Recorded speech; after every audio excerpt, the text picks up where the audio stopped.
There are doors that should never be opened, rooms that are best left sealed. In the digital age, these rooms are not made of wood and plaster. They're built with code, privacy settings, and an invitation-only button.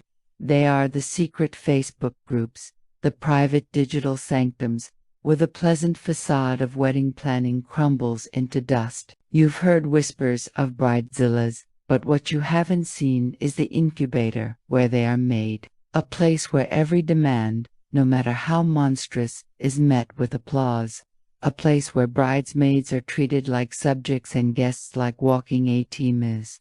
We gained access to the archives, and tonight we are unsealing the evidence. Because what happens when the happiest day of your life becomes a meticulously planned nightmare for everyone else?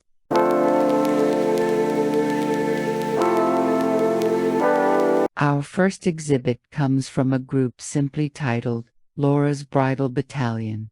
It sounds charming, doesn't it? A team of friends rallying around a bride. The reality was far more sinister. The first post after the 7 bridesmaids joined was not a celebratory glass of champagne, but a 12-page PDF document. It was titled, The Bridesmaid Agreement and Code of Conduct. The document read less like a wedding plan and more like the bylaws of a totalitarian state. Clause 4A stipulated a mandatory hair color, natural shades of brunette or blonde only.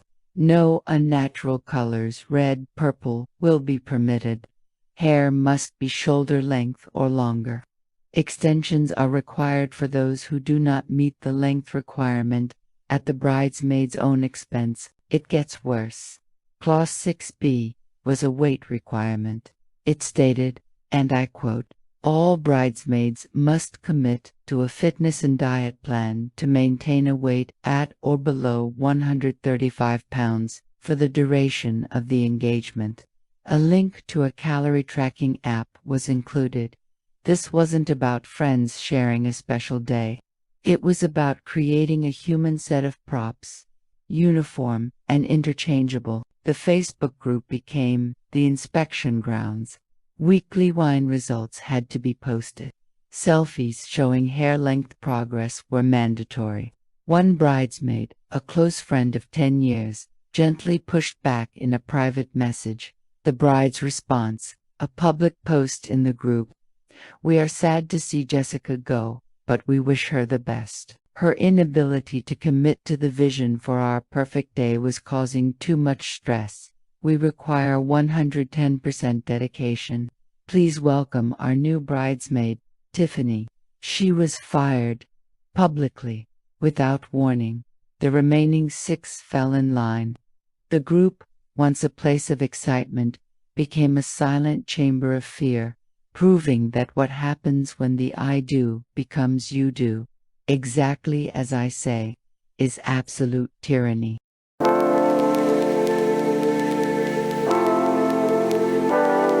Control is a common theme in these hidden forums.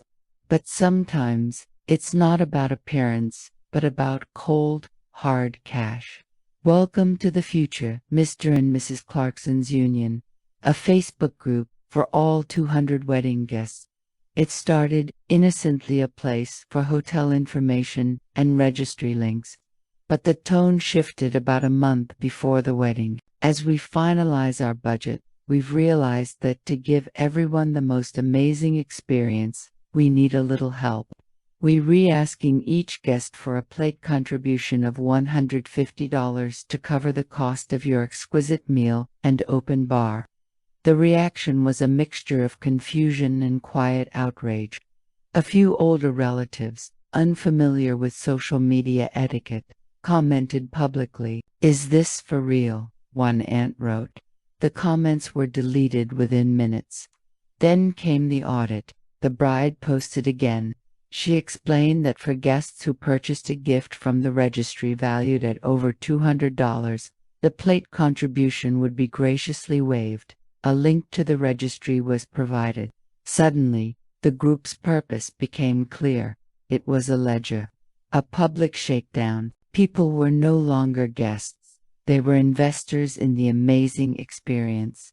Dozens of people quietly revoked their RSVPs. The bride, enraged, made one final post, shaming those who couldn't afford to support their love. The group was deleted a week later, but the screenshots are forever. They are a chilling reminder that in these secret digital worlds, the line between celebration and transaction can disappear completely.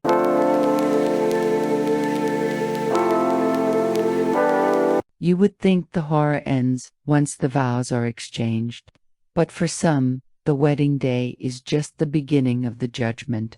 In a private group for a bride named Ashley's Inner Circle, the true nightmare began after the honeymoon.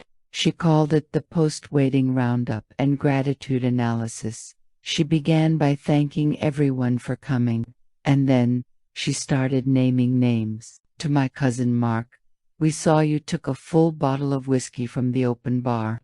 An invoice for $75 will be sent to you.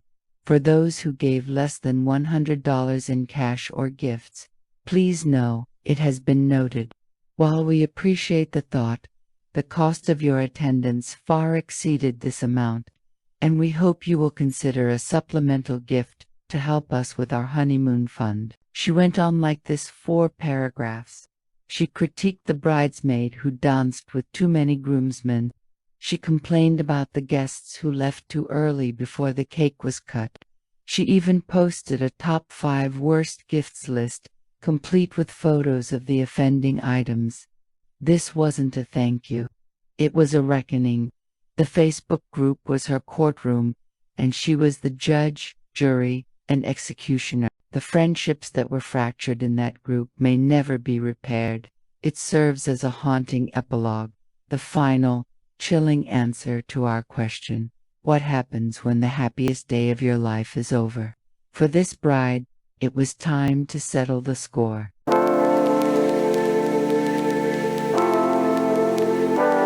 An invitation, a contract, a ledger, an invoice. These stories, born in the supposed privacy of a closed group, reveal a dark truth about modern weddings. The pressure for perfection, amplified by social media, can create an echo chamber where a bride's worst impulses are not just tolerated, but encouraged.